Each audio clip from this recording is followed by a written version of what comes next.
Hello friends, welcome to the day 14 DSA in Java. In today's video, I will discuss about how to move all zeros to the end in an array. Okay. The problem statement is they are given an array ARR. It contains non-negative integers, means all numbers are greater than or equals to 0. So we have to move all zeros in the array to the right end. అంటే అరేలో zeros ఎక్కడైతే ఉంటాయో అవన్నీ తీసుకెళ్ళి ఎండ్లో పెట్టాలి. అంటే numbers అన్నీ ఉంటాయి కదా, వాల్యూస్ అరేలో ఉన్న వాల్యూస్ అన్ని తర్వాత జీరోస్ అన్నీ ప్లేస్ చేయాలి. So must be perform in place in the sense మనం చేసే మోడిఫికేషన్ అన్నది ఆ అరేలోనే చేయాలి. ఇన్ ప్లేస్ మోడిఫికేషన్ అంటాం. అంటే మనం మనం చేంజ్ చేసే మోడిఫికేషన్ అన్నది అరేలో ఇట్ సెల్ఫే చేయాలి. సో అందుకే ఇక్కడ రిటర్న్ టైప్ వచ్చేసరికి వాయిడ్. సో మనం ఏం రిటర్న్ చేయక్కర్లేదు, ఎందుకంటే ఇచ్చిన గివెన్ అరేనే మనం మోడిఫై చేస్తున్నాం కాబట్టి దాన్నే ఇన్ ప్లేస్ అంటాం. So do not use extra space for another అరే. సో ఎక్స్ట్రా స్పేస్ వాడొద్దు అంటాడు. ఇంకొక అరే తీసుకుని దాంట్లో స్టోర్ చేసి తర్వాత మళ్ళీ ఆ స్టోర్ చేసిన వాల్యూస్ తీసుకొచ్చి ఈ గివెన్ అరే ఏఆర్ఆర్లోకి అలా ఎక్స్ట్రా స్పేస్ వాడొద్దు అంటాడు. ఇచ్చిన అరేలోనే వాల్యూస్ని మోడిఫై చేయమంటున్నాడు, ఇంకొక అరే తీసుకోకుండా, అంటే ఎక్స్ట్రా స్పేస్ కాంప్లెక్సిటీ యూజ్ చేయకుండా. సో ఇక్కడ వచ్చేసి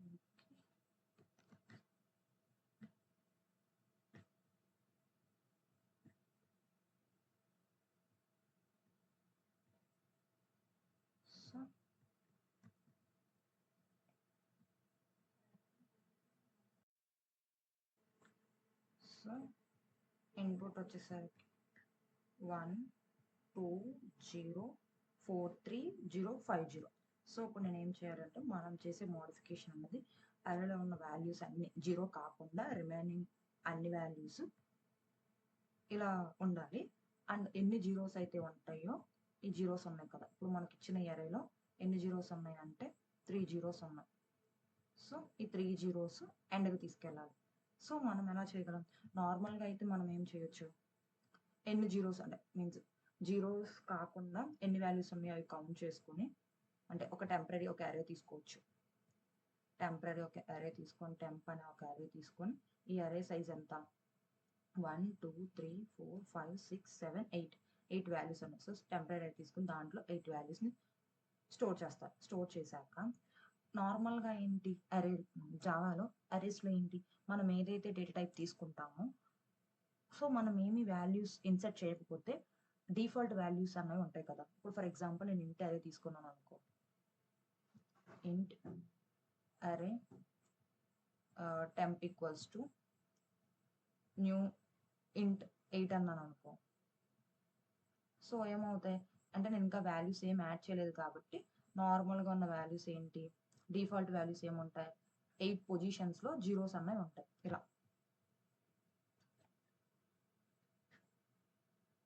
ఇలా 8 పొజిషన్స్లో జీరోస్ అన్నవి ఉంటాయి.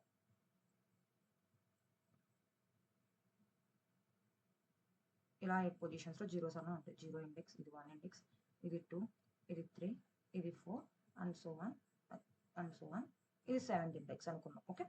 సో ఇలా జీరో వాల్యూస్ అయితే ఉంటాయి అన్ని పొజిషన్స్లో. సో నేనేం చేస్తాను అంటే నార్మల్గా అయితే నేను ఎప్పుడైతే నాన్ జీరోను అంటే జీరో కాకుండా ఉన్న వాల్యూస్ని స్టోర్ చేస్తాను ఈ టెంపరీ అరేలో. ఇలా 1ని 2ని నెక్స్ట్ 4ని అండ్ 3ని ఏవైతే రిమైనింగ్ వాల్యూస్ ఉంటాయో ఇంకా వాటిని నేను స్టోర్ చేయక్కర్లేదు కదా, ఎందుకంటే రిమైనింగ్ ప్లేసెస్లో నేను ఏం పెట్టకపోతే ఇండెక్స్లో ఇంకా అవి జీరోసే కదా. ఎందుకంటే నేను తీసుకున్న నా అరే యొక్క డేటా టైప్ అనేది ఇంటీజర్ ఇంట్. సో డిఫాల్ట్ వాల్యూ ఫర్ ఇంట్ ఈస్ 0 ఇన్ జావా. సో ఇవి జీరో ఆల్రెడీ అలానే ఉంటాయి జీరోస్. ఇవి మాత్రమే ఇక్కడ ఇక్కడ జీరో ఉన్న కాస్ట్ మాత్రమే ఇది 1గా కన్వర్ట్ అవుతుంది. సో ఇలా చేయొచ్చు. బట్ ప్రాబ్లంలో ఏమన్నాడు, ఎక్స్ట్రా స్పేస్ అన్నది వాడొద్దు అన్నాడు. సో నేనేం చేస్తానంటే 2 పాయింటర్స్ అనే టెక్నిక్ ఒకటి ఉంటుంది. సో నేనేం చేస్తాను, ఫస్ట్ ఫర్ తీసుకుంటాం, ఫర్ లూప్ తీసుకొని అరేలో ఉన్న అన్ని వాల్యూస్ని ఇటరేట్ చేస్తాను. ఇక్కడ ఫర్ లూప్ తీసుకొని ఒకసారి అరే మళ్ళీ డిక్లేర్ చేసుకున్నా. సో ఇప్పుడు నేను ఏం చేస్తాను, ఒక్కొక్క వాల్యూని యాక్సెస్ చేస్తాను. ఫస్ట్ అంటే చెక్ చేస్తాను అది జీరోనో కాదు. ఇప్పుడు 1 అన్నది not equals to 0. Not equals to 0 అయితే నేనేం చేస్తాను అంటే నాట్ ఈక్వల్స్ టు 0 అయినప్పుడు ఆ అరే అంటే జే వాల్యూ అని ఒకటి తీసుకొని అది ఇనీషియల్గా 0 తీసుకుంటాం. In case not equals to 0 అయితే ఆ వాల్యూని అలా ఉంచుతాం, ఈ వాల్యూని. ఓకే, నెక్స్ట్ ఇప్పుడు మళ్ళీ 2 దగ్గరికి వెళ్తాం. సో 2 కూడా నాట్ ఈక్వల్స్ టు 0 కదా. సో ఓకే, ఎప్పుడైతే నేను 0 దగ్గరికి వెళ్ళాను కదా. సో ఇప్పుడు 0 దగ్గరికి వెళ్ళాను అంటే సో అక్కడ ఉన్న వాల్యూని చేంజ్ చేయాలి కదా ఇప్పుడు ఈ 0 ప్లేస్లో. నెక్స్ట్ ఇప్పుడు ఇక్కడికి వెళ్ళాను అనుకో, ఇప్పుడు ఏం చేస్తాను, ఇక్కడ జే వాల్యూని పెడతాను. ఓకే, అంటే ఇక్కడ ఏం చేస్తాను అంటే జే వాల్యూ అన్నది 0 కదా. So I value not equals to 0 అయితే అరేలో ఉన్న టెంప్ అనే ఒక వేరియబుల్ తీసుకొని దాంట్లో అరే ఆఫ్ ఐని స్టోర్ చేస్తాం. నెక్స్ట్ అరే ఆఫ్ ఐలో అరే ఆఫ్ జేని స్టోర్ చేస్తాం. స్వాప్ చేస్తాను, nothing but swap. Next array of జేలో టెంప్ని పెడతాం, టీని పెట్టి సో ఇప్పుడు జే వాల్యూని ఏం చేస్తాను అంటే ఇంక్రీజ్ చేస్తాను, జే ప్లస్ 1 చేస్తాను. సో అప్పుడు ఏమవుతుంది, ఇప్పుడు ఫర్ ఎగ్జాంపుల్ ఇప్పుడు 0 జే ఈక్వల్స్ టు 0, ఐ వాల్యూ 0 ఉన్నప్పుడు 1 అన్నది నాట్ ఈక్వల్స్ టు 0 కాబట్టి టీలో ఏముండాలి, టీలో అన్నది 1 ఉంటుంది. నెక్స్ట్ సేమ్ కదా, జేలో జే కూడా 0 కాబట్టి ఈ 0 ఈ 1 దగ్గర మళ్ళీ 1 ఉంటుంది. సో ఏం మారదు, బట్ జే వాల్యూ మాత్రం 1 అవుతుంది ఎందుకంటే ఆ వాల్యూ కాబట్టి మారదు. నెక్స్ట్ ఇప్పుడు ఇప్పుడు అలాగే ఐ వాల్యూ ఏంటి, ఐ వాల్యూ ఈక్వల్స్ టు 1 ఎందుకంటే ఫర్ లూప్ కాబట్టి. నెక్స్ట్ మళ్ళీ 2 అన్నది నాట్ ఈక్వల్స్ టు 0 కదా. సేమ్ 2 అన్నది 2 గానే చేంజ్ అవుతుంది ఎందుకంటే టీలో ఇప్పుడు 2 ఉంది. నెక్స్ట్ అరే ఆఫ్ ఐ, ఇది array of I, array of ఐలో అరే ఆఫ్ జే అంటే అరే ఆఫ్ 1, మళ్ళీ 2లో 2నే ఉంటుంది. So no change. నెక్స్ట్ ఇప్పుడు ఐ వాల్యూ 2 అవుతుంది. 2 అయినప్పుడు జే వాల్యూ, ఇక్కడ జే వాల్యూ ఇంక్రీజ్ చేయాలి కాబట్టి జే వాల్యూ కూడా 2. ఇప్పుడు ఏంటి, ఐ వాల్యూ అన్నది 2, జే వాల్యూ అన్నది కూడా 2, బట్ ఇప్పుడు ఇక్కడ ఏంటి 2 దగ్గర అరే ఆఫ్ 2 ఏంటి 0. సో 0 నాట్ ఈక్వల్స్ టు 0 కాదు కదా. సో ఇక్కడ ఏమవుతుంది అంటే ఈ ఇఫ్ కేస్ అన్నది ఎగ్జిక్యూట్ అవ్వదు. సో ఇక్కడికి వెళ్తాను. ఇప్పుడు నెక్స్ట్ ఐ వాల్యూ అన్నది 3. సో ఇప్పుడు ఇక్కడికి వచ్చాక ఇప్పుడు నేను చెక్ చేస్తాను, 4 అన్నది నాట్ ఈక్వల్స్ టు 0 కదా. 4 అన్నది నాట్ ఈక్వల్స్ టు 0 కాబట్టి సో ఇప్పుడు ఏమవుతుంది, ఫస్ట్ టెంప్లో ఏం స్టోర్ అవుతుంది, అరే ఆఫ్ ఐ అంత 4. నెక్స్ట్ అరే ఆఫ్ ఐ అంత, అరే ఆఫ్ ఐ అంటే థర్డ్ ఇండెక్స్ కదా. థర్డ్ ఇండెక్స్లో అరే ఆఫ్ జే అన్నది అక్కడ ఎక్కడ ఆగిపోయింది, 2 దగ్గర ఆగిపోయింది కదా. సో అరే ఆఫ్ 2 ఎంత 0. సో ఇప్పుడు అరే ఆఫ్ 3లో అంటే ఇక్కడ 0,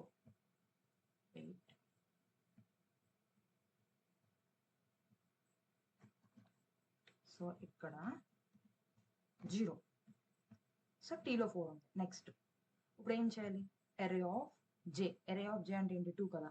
అరే ఆఫ్ 2లో టెంప్ అంటే ఎంత 4 కదా. సో ఇండెక్స్ 2 దగ్గర అంటే ఇక్కడ 4, ఇది 0 ఇండెక్స్, ఇది 1 ఇండెక్స్, ఇది 2 ఇండెక్స్, ఇది 3, ఇది 4, ఇది 5, ఇది 6, ఇది 7. సో ఇప్పుడు నా న్యూ అరే వచ్చేసరికి ఏంటి, నా న్యూ అరే వాల్యూస్ ఏంటి, ఇక్కడేమో 4 అండ్ ఇక్కడేమో 0 అండ్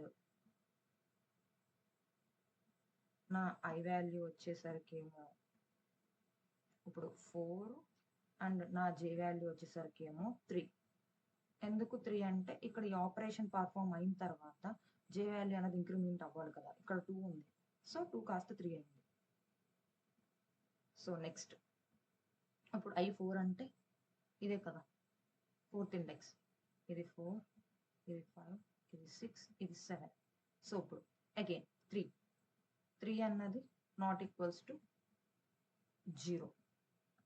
సో కాబట్టి అగైన్ టెంప్ ఈక్వల్స్ టు అరే ఆఫ్ ఐ అంటే ఎంత 3. నెక్స్ట్ అరే ఆఫ్ ఐలో అంటే అరే ఆఫ్ 4లో అరే ఆఫ్ జే అంటే అరే ఆఫ్ 3లో ఏముంది, ఇదే కదా 3 అంటే ఇప్పుడు ఈ 3 కాస్త 0 అవ్వాలి. నెక్స్ట్ అరే ఆఫ్ 3లో అంటే జే, అరే ఆఫ్ 3లో ఏముందంటే tempo T. Next J value అన్నది 4 అవుతుంది. సో ఇప్పుడు నా అరే వచ్చేసరికి ఏంటి, ఇక్కడికి వచ్చేసరికి ఏమో 4 వచ్చింది, ఇక్కడికి వచ్చేసరికి 3 వచ్చింది, ఇక్కడికి వచ్చేసరికి 0 వచ్చింది. సో ఫైనల్గా ఇప్పుడు నేను నా ఐ ఎక్కడ ఉంది, ఇక్కడ ఉంటుంది. ఎందుకు అంటే ఐ వాల్యూ అనేది 5, 6, 7. సో ఇప్పుడు I equals to 5, J equals to 4 అంటే జే వాల్యూ అనేది ఇక్కడ ఉంది. సో అగైన్ ఇప్పుడు అరే ఆఫ్ ఐ అంటే 5, అరే ఆఫ్ ఐ అన్నది 0 కాబట్టి 0 నాట్ ఈక్వల్స్ టు 0, ఇదేంటి ఫాల్స్. సో ఇఫ్ అన్నది ఎగ్జిక్యూట్ అవ్వదు. సో ఐ వాల్యూ కాస్త 6. సో 6 అరే ఆఫ్ 6 అంటే 5. సో 5 అన్నది నాట్ ఈక్వల్స్ టు 0 కాబట్టి ఇప్పుడు మోడిఫికేషన్ స్వాప్. సో ఏం చేస్తాను, టెంప్లో అరే ఆఫ్ ఐ అంటే 5, అరే ఆఫ్ ఐ అంటే అరే ఆఫ్ 5లో 0, ఎందుకంటే అరే ఆఫ్ 4 ఎంత, ఇది 4th ఇండెక్స్ కదా 0. సో ఇప్పుడు నథింగ్ బట్ ఈ 5 అన్నది ఇక్కడికి వెళ్తుంది, ఇక్కడ 5 ఎందుకంటే జే వాల్యూ 4 దగ్గర ఐ వాల్యూ వెళ్తుంది. సో 0. ఇప్పుడు ఏంటి, అరే ఆఫ్ 4లో టెంప్ అంటే నథింగ్ బట్ 5. సో ఫైనల్గా నా అరే వచ్చేసరికి నా అరేలో వచ్చేసరికి వాల్యూస్ ఏంటి 4, 3, 5. సో ఇప్పుడు 0 అయింది. ఇప్పుడు లాస్ట్కి నా ఐ వాల్యూ ఎంత, నా ఐ వాల్యూ వచ్చేసరికి 6 అంటే ఇక్కడే కదా, జే వాల్యూ వచ్చేసరికి 5. సో ఇది 5. సో ఇప్పుడు 6 అరే ఆఫ్ 6లో ఏమో 0 నాట్ ఈక్వల్స్ టు 0 నా కాదు. నెక్స్ట్ ఐ వాల్యూ ఎంత 7, అరే ఆఫ్ 7 0 నాట్ ఈక్వల్స్ టు 0 నా, సో ఫాల్స్. సో ఫైనల్గా ఈ కోడ్ ఈ ఆల్గరిథం రన్ అయ్యే టైం కాంప్లెక్సిటీ వచ్చేసరికి బిగ్ ఆఫ్ n. ఎందుకు బిగ్ ఆఫ్ n అంటే మనం అరేలో ఉన్న ప్రతి వాల్యూని వన్స్ మాత్రమే విజిట్ చేస్తున్నాం. Once we are using values, visit in the sense access చేయడం, విజిట్ చేయడం అంటే. సో ఇక్కడ మనం ఏమన్నా ఎక్స్ట్రా స్పేస్ ఏమన్నా వాడుతున్నామా, ఏమి వాడట్లేదు, జస్ట్ నేను టెంప్ అనే ఒక వేరియబుల్ తీసుకుంటున్నాను తప్ప. ఇదేంటి టెంప్ అనే వేరియబుల్ కాబట్టి వేరియబుల్ యొక్క టైం కాంప్లెక్సిటీ ఎంత, బిగ్ ఆఫ్ 1. సో ఇది కాన్స్టెంట్. సో దీన్ని ఏం చేస్తాం, రిమూవ్ చేసేస్తాం. దీన్ని రిమూవ్ చేసేస్తే మన ప్రోగ్రామ్ రన్ అయ్యే టైం కాంప్లెక్స్ వచ్చేసరికి order of n. Okay, now I'm executing same problem what I explain in the video. Okay, first j equals to 0. Next for int i equals to 0, i less than array dot length. జావాలో అరేస్లో length అన్నది property, length అన్నది method కాదు. ఎప్పుడన్నా గుర్తుపెట్టుకోండి, length అంటే అదే method అంటే ఇలా పెరాన్సిస్ అనే ఉంటాయి. జావాలో అరేస్ అన్న దాంట్లో లెంత్ అన్నది వేరియబుల్, అదొక ప్రాపర్టీ, అందుకే దీనికి పెరాన్సిస్ అన్నవి లేవు. సో ఇది ప్రాపర్టీ, బాగా గుర్తుపెట్టుకోండి. ఇది స్ట్రింగ్లో వాడతాం. ఇది స్ట్రింగ్లో ఎన్ని క్యారెక్టర్స్, ఒక స్ట్రింగ్లో ఎన్ని క్యారెక్టర్స్ ఉన్నాయని కావాలంటే లెంత్ అనే ప్రాపర్టీ యూజ్ చేస్తాం, లెంత్ అనే మెథడ్ యూజ్ చేస్తాం. ఎన్ని క్యారెక్టర్స్ ఉన్నాయని చెప్పి ఆ కౌంట్ ఇస్తుంది. అరేస్లోనేమో లెంత్ అనే ప్రాపర్టీని యూజ్ చేస్తాము.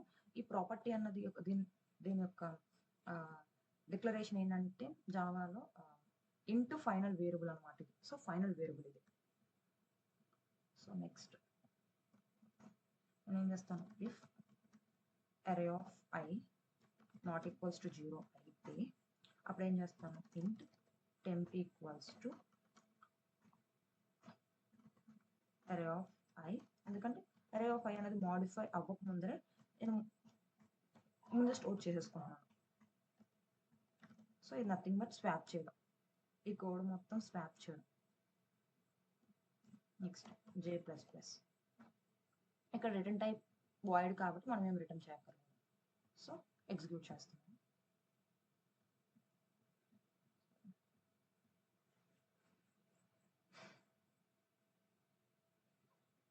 Okay, it's executing accuracy